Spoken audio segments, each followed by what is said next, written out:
I mean, if he's worth 100 million, I think Sean Longstaff's worth 300.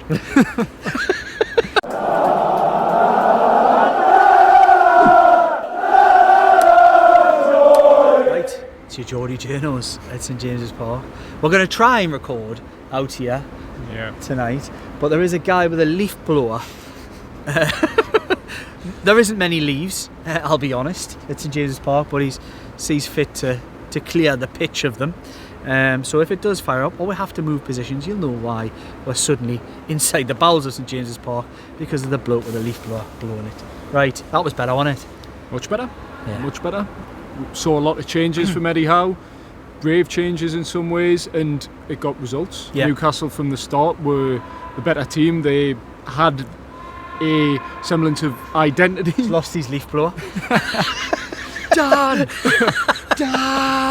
But yeah, Newcastle, that intensity was back, epitomised by a player who I'm sure we'll get on to, JOELINTON, and coming on that left wing was excellent from the start. I thought, okay, he missed the sitter, but then Sandro Tonali as well in the midfield. Joe Willock, I thought, made a difference at times, and Sean Longstaff definitely did. I thought there was good performances across the park from Newcastle, and if the first half was a performance of good intensity and really taking the game to Chelsea, I thought the second half was a performance of controlling the game, stifling Chelsea and defending really well, and Newcastle deserved winners in the end in a favourable quarter-final draw as well. We'll come on to the draw, but Jordan, that first half an hour just felt a little bit like Newcastle of old, didn't it? It was really exciting to see. Yeah. Signs of life, which I suppose that would be called. So they can ask for, isn't it? Yeah, exactly. Yeah, the only way you can answer critics is is by putting in performances, and for the first half was really, really good, excellent, and the high press was back as we sort of called it, epitomised by a lot of players, and I think that probably comes down to personnel, players that don't necessarily get a mention. Before coming on JOELINTON, who I thought was absolute standout, I thought Sean Longstaff showed exactly what he brings, just does all the dirty work, never gives the opponent any second on the ball, constantly working hard, constantly chasing players down. So when you have players like that in that midfield, it brings out the high press, and Tonali's role was crucial today. Eddie Howe pointed out in the press conference after. I think people might disagree. I thought probably in his own half I thought he was quite passive early on. You made that point on the live. I thought he was quite passive early on in his own half. But when he got into the attacking final third, I mean, obviously he's won the, I think it was off Enzo Fernandez, won the ball, obviously created the first goal. I thought he was excellent in Newcastle's half, but still probably working out his role in the defensive third, but I'm not going to criticise him today. I thought he was really, really good, helped form the midfield balance, and of course Joe Willock on the other side, which, well, I'm going to come on to JOELINTON because I thought them two dovetailing, and I asked Eddie Howe about this in the press conference.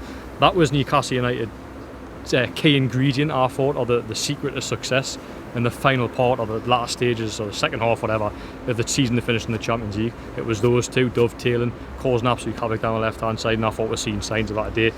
Joe Willock, I thought, probably faded as Chelsea came into the game a little bit, but certainly in that first half, the JOELINTON and Joe Willock combination was worked to a T, and it was good to see it back. I mentioned on Twitter before the game, X now it's called. I was looking forward to seeing that, and I thought I worked to a T. So I'm really, really, really, really happy with it. Feel a lot better about life when Newcastle United get a result. You said you sort of tasked me with making sure that I said this on the live. You did. I don't think you think I would, but I genuinely don't think Enzo Fernandez, the Enzo Fernandez that cost Chelsea £100 million, the Enzo Fernandez that was unbelievable for Argentina in Qatar, doesn't get a game for Blythe Spartans or Gateshead. I like how you. He definitely doesn't get former press officers of Gateshead and Blythe Spartans, of course. That's why I make that point. He is useless. Every time I've seen him in the Premier League, I cannot think of a less able central midfielder for the value that he holds with him. I criticised Tonali's value against the performances we've seen, but wow. I mean, he wipes the floor with Enzo Fernandez. It is criminal. I mean, if he's worth 100 million, I think Sean Longstaff's worth 300. You think he's 3 times the player? I actually do. Okay. I actually do. Tonight he was. He is every week. It's incredible. No, seriously though, I do think you're fair to point out the little nuances I've seen, if I was to go through the team, I wouldn't say Pope had any more of an impressive game than he did previously. I still think there's an element of... His shot stopping was good, but everything after that was... He's a little bit... He's just not quite... It felt like Chelsea were targeting him. They did target him with the balls into the box. They did it on Sunday and they're doing it again. They fired it into him and he was quite uncomfortable in catching it. There was a very loud cheer when he actually did finally catch it. And it was a good one. It was a good catch. It was a good play. Emil Kraft came in and was a safe pair of hands at right back. I thought he was excellent. And you know what? I've probably been one of... It's not a critic of Kraft himself. It's more the levels of ability. But tonight they needed a safe pair of hands to come in and do it and put a shift in. And I thought he was excellent in doing that. I think Kelly makes Cher look a better player in a lot of ways. I think Kelly is, although I don't think he's necessarily the answer, he may be, he may not, I don't know that yet. However, I do think he's a much more mobile centre-half than anything Newcastle United have at present. He's able to go out with players and get back. He's got that recovery speed. He's also quite mobile on the turn. He's decent on the ball. I think he's got a decent all-round game, an all-round skill set, and I think it would be criminal almost of Eddie Howe to turn away from that against Arsenal, who are quite mobile and technical in the forward areas. I think Lloyd Kelly, for me, has to start at the weekend, and I'd like to see him get a good run. I'd like to see him get 4 or 5 games to really prove, can he make that centre-half position his own ahead of the potential return of Sven Botman in the new year. Can he make a case to be the starting centre-half alongside Sven Botman, although they're both left-footed? I think Kelly looks like he's got potential to do that, and I'd like to see him get an opportunity. I think for an hour Lewis Hall was the best player on the park. I thought he was outstanding.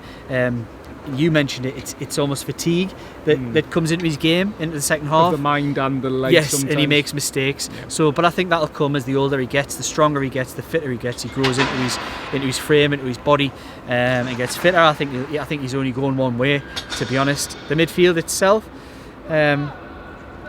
I think, let's talk about the 6. So the front 6 as it was today. I only make one change to that, and I think that's Newcastle's strongest 6. And I don't know if I even said this on the video at the weekend. I would find a way of making sure that Longstaff, Tonali and Bruno were in my midfield, and JOELINTON, as any regular watcher of the Geordie Journals, probably going back to one of our first ever videos, we had a controversial opinion, didn't we? We said, what do we think about... I can't remember what controversial opinions were. You said JOELINTON wasn't a midfielder. But I said JOELINTON is not a midfielder. I think he can play the role, but I think his strongest position is where he played today. Yeah. And as you mentioned, Jordan, he led the press from the front. He gives you that energy, that physicality.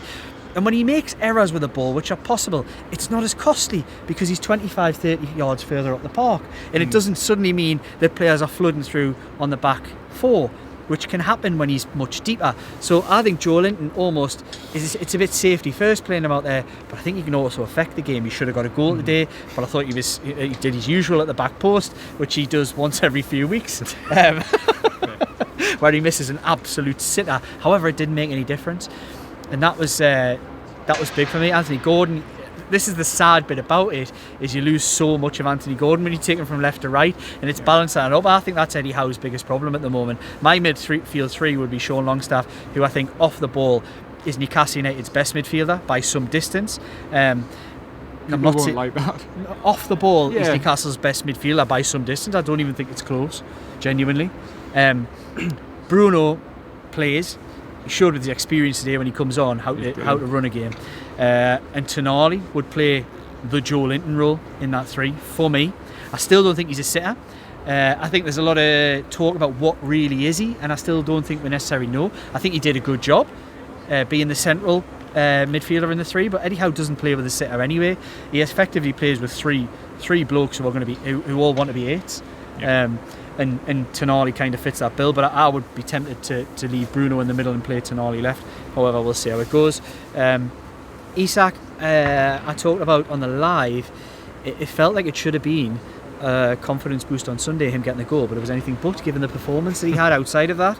I thought today was a little baby step in the right direction. That goal today is a confidence boost for him. Yeah, it was a good finish. It was a good finish. He took his goal really well. He probably wouldn't have finished that on Sunday, and he did today, and I think that'll do him the world of good. I thought his hold-up play was really good. I've seen some people criticising, saying he let the ball go too easily. I didn't think he did. I thought everything that went up to him virtually stuck, and he held on to it and moved it on. I thought Isak was like I say, baby steps towards what we want to see. Yes, it was Chelsea B. I've seen it all and heard it all before. However, Chelsea B, most Premier League sides. realistically, Chelsea B probably finished 7th or 8th in the Premier League. They're that good. They've got excellent players because they've spent £17 billion on producing a squad. You can't really complain, can you? And sold 100 million on players who wouldn't get a game for Blythe. 17 hotels as well that they've sold.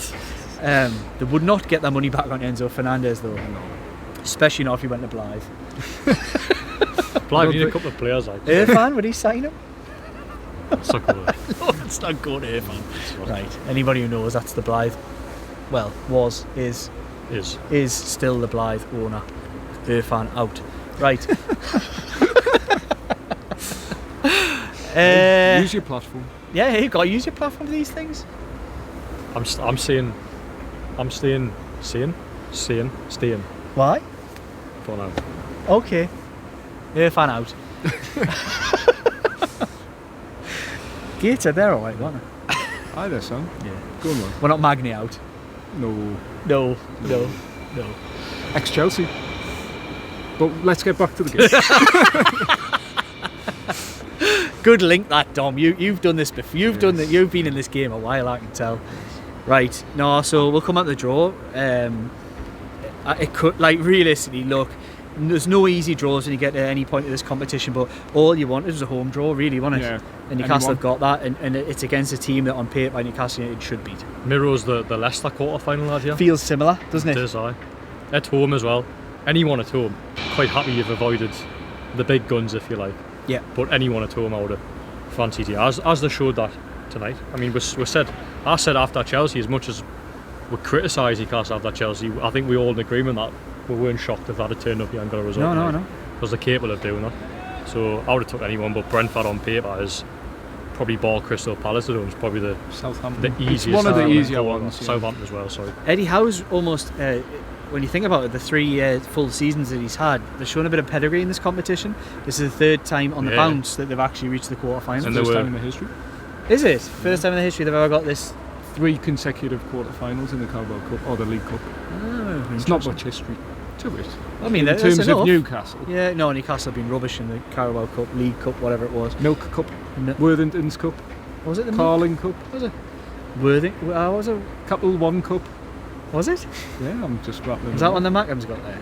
Capital One? Possibly. There was something before that as well, wasn't it?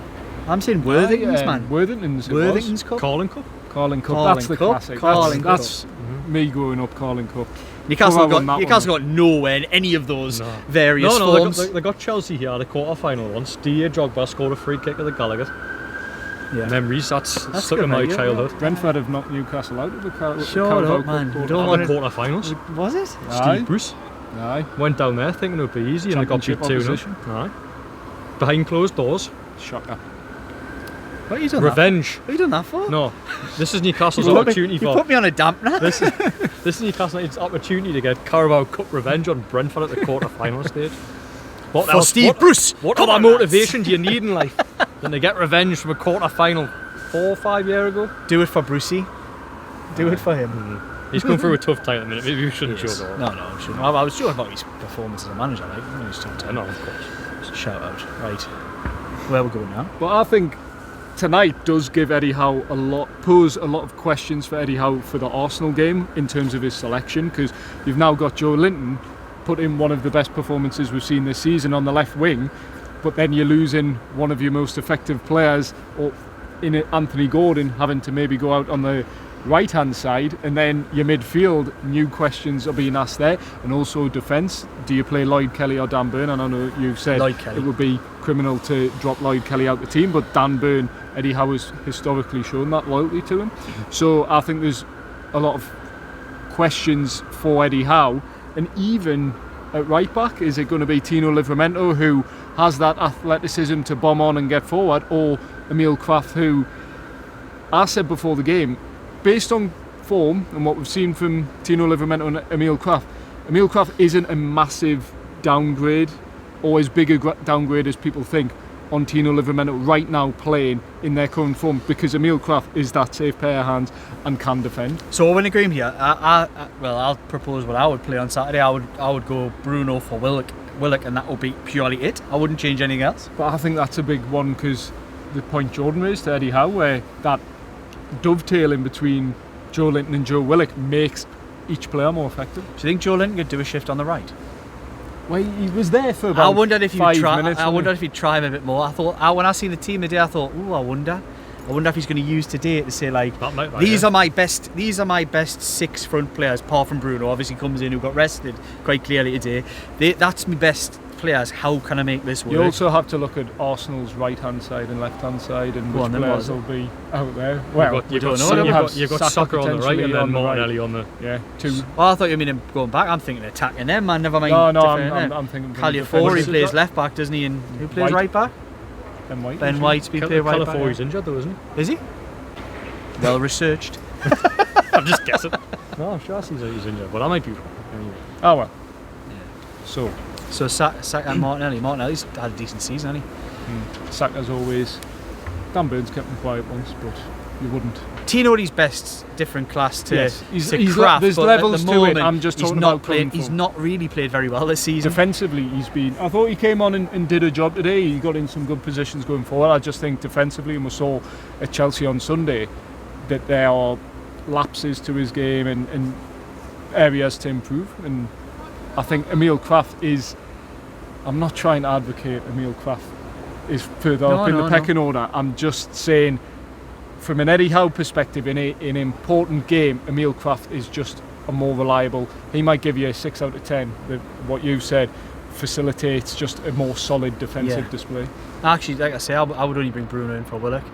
I think Willock, for me, is excellent. That first half an hour epitomises it. Like, when you're going at teams and he's got spaces to run into and he's trying to affect the game in a forward area, he's great. But when the other team's got the ball, when he's off the ball, he becomes a bit of a ghost in the team. It doesn't get involved at all. So I always think it's a toss up, really, like a flip of the coin, whether you're going to get a good Joe Willock or a bad Joe Willock, and it's not really always on his performance. It's more the circumstances of the game. Does he suit the game? So I think your best midfield three, like I said, the best 3 midfielders that Newcastle have, in my opinion. The groundsman kicking bottles around. Shocking. Bruno. We're going to go first. Sandro and Sean. No, Tonali, Guimaraes and Longstaff would be my best 3 midfielders to have. That's not really throwing shade on Joe Linton, because I think Joe Linton is equal almost in some ways, but I think he's better on the left. I would argue Joe Linton's best performances for the club, the most consistently came on the left hand side. I think he's had really, really good games in midfield, backs against the wall stuff. You can probably say Southampton here, Norwich are the 2 that stand out. So he is effective in midfield, but I also think he's very, very effective on the left hand side. But if you look at some of Joe Linton's worst performances, they've been against good teams. In like midfield. Arsenal in centre midfield. They have, yeah. In Man City, most of the time when he's played Man City against technical midfields, he's looked like chasing shadows all day. I don't know. I would like to look, it's a manager's job. I'd like to see him find a way of getting all 4 of those midfielders into the same team, and how the hell you do it and not take Anthony Gordon out of the equation. Yeah. It's a big call to make. I think putting Anthony Gordon on the right can work for certain matches, but I don't think you can do it over a sustained period, because I think Eddie Howe has made it quite clear that Anthony Gordon has a preference to play on the left hand side, and you've just given this lad a new contract in many ways. I suppose I don't know this, but I suspect you demand to play on the left hand side regularly rather than be put out the right, because Anthony Gordon's performances, as much as he does well out there and he graphs, and even today he was pressing high, gives you a lot, but he doesn't give you what he did on the left hand side. And Anthony Gordon, from a personal point of view, goals, assists last season, 12 goals, 11 assists. Can he do that from the right hand side? He is probably less effective, so it's probably up to Eddie Howe to be like, the team's just got a lovely balance when Joe Linton plays on the left, in my opinion. However, is the team more likely to score goals if Anthony Gordon plays on the left hand side? Probably. So it's a really tough one. It is a really tough one. They need to make Joe Linton play on the right, man. He'll do a job. He'll do it. He'll do it. Need them both. Yeah, he needs to play everywhere. Team full of Joe Lintons. Just get them a swap. Left out of possession, right into team full of Joe Lintons, apart from anywhere near his own box or the opposition box. Or the 6-yard box, sorry. just switch around every half an hour. Put Gordon on the right hand side for half an hour, then move him over. I mean, you could. But we tired just switching, sir. Yeah. I just put like Joe Linton such an outlet. Like presses from the front, but then there's even times when Fabian Schär finds him with it. He's hanging on the touchline, he's pinging passes to him. How many? It's muscle memory in it. He knows he's going to be there. How many goals did Newcastle score by doing that? Go back to the Champions League season. West Ham ball over the top. Tottenham. Yeah. Honest, JOELINTON has to play on the left-hand side, and it sounds ridiculous because they've got Anthony Gordon as a left winger, and they've also got Harvey Barnes as a left winger. But they've spent significant money to strengthen the left-hand side, when realistically they probably didn't have to. Look, I wouldn't. In my opinion, Barnes is looking like the odd man out. Yeah, I think in that position. But Barnes doesn't make an impact when he starts games. No. He's very much a come off the bench man. And Barnes, at this moment, I think he's probably Spurs here maybe when he scored in the first half. But he had a decent game at away from home. Then they got beat. Fulham, he was the best player on the park. Yeah, he was. That's one of the only games where I've thought things haven't gone your way, particularly in front of goal, etc. And you've put in a performance where you're affecting things during the game, and that's all I want to see from him. And I haven't really seen that apart from that game. But he was really good against Bournemouth. Came on. Sorry. Yeah, and he was good. He got the assist for Gordon. I was somewhere in Egypt. I think all his best performances, or the majority of his best performances, have come off the bench. That's just the type of player he is, I think. So when did Newcastle play in the cup then? It's the 17th, there or thereabouts, of December. December, so not long before Christmas. What's the rest of the draw? Just for anybody who may or may not have seen it. You put me on the spot here. Tottenham, Manchester United. Yes. If you tell me the teams. Tottenham, Manchester United. Who've Liverpool got? Southampton. Right. Arsenal. Do you want us to get up here? Yes. I've got it. Palace. That's it then. Yeah, you've got it. See. Never in doubt. Tottenham, Manchester United, Newcastle, Brentford, Southampton, Liverpool, and Arsenal. Newcastle Southampton semi-final again. When they knocked Liverpool out like they did Man City that time. Aye, that was is it at Anfield? No. That's alright. We're getting too far ahead of ourselves. What's happening? Tell me, man. We'd enjoy that, wouldn't we? I think everyone else out there would enjoy another little weekend down at Wembley. It's not about enjoying it. It's about winning it. Yes, we've had our enjoyment. We had our little few days away.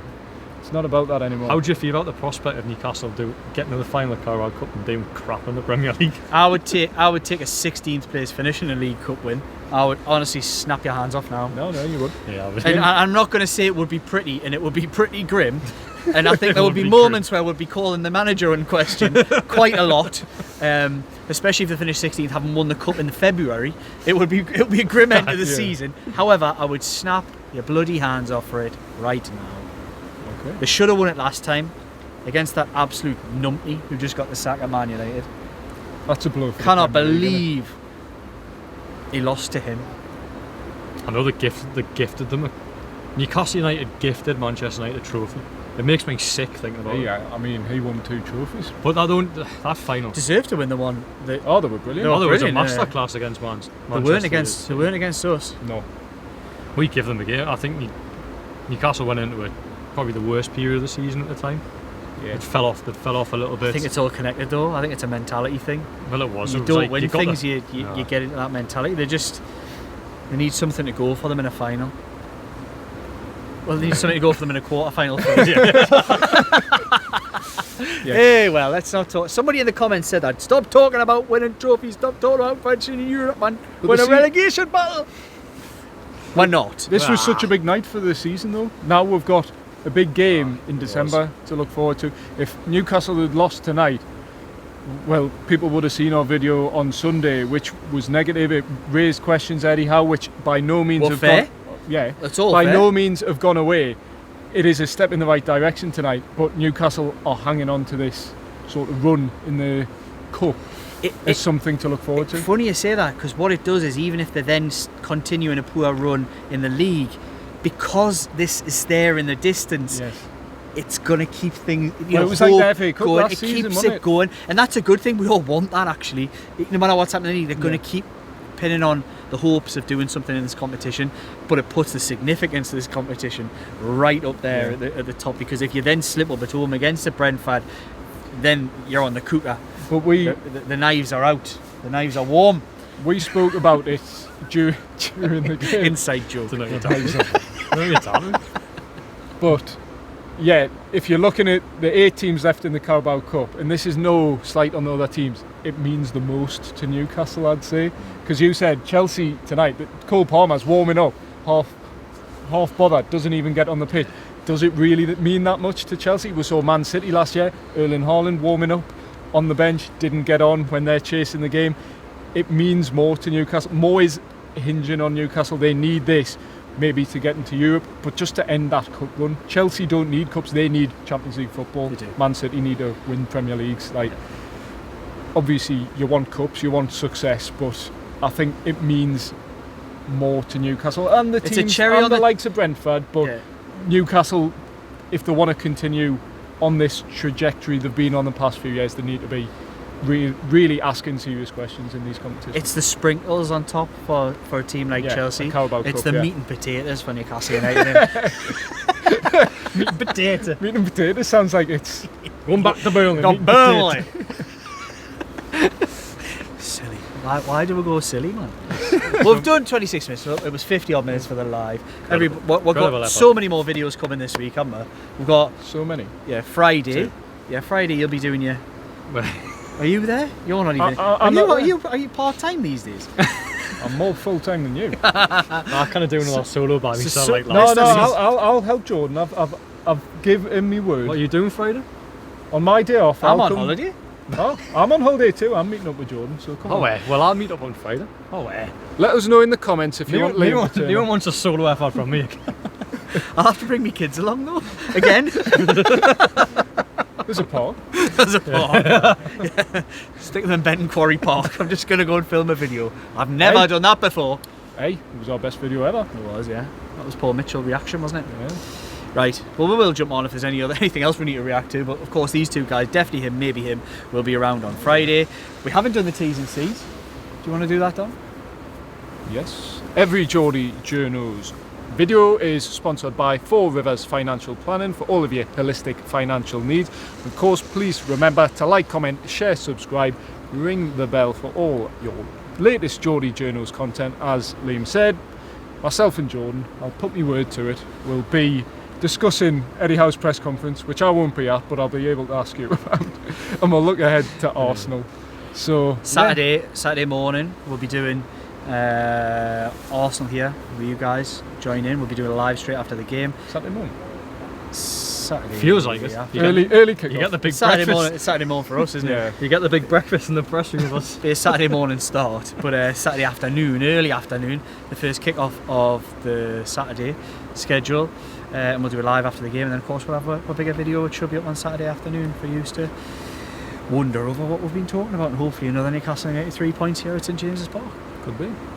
Right, like, comment, share, subscribe for all your JoJo's content, and do check out the live, which was a bit of fun. I had a laugh on that one, didn't we? Yeah. You got involved, so. And do check out anything on Newcastle World from this guy, anything on the Shields Gazette from this guy, and we'll see you on Friday.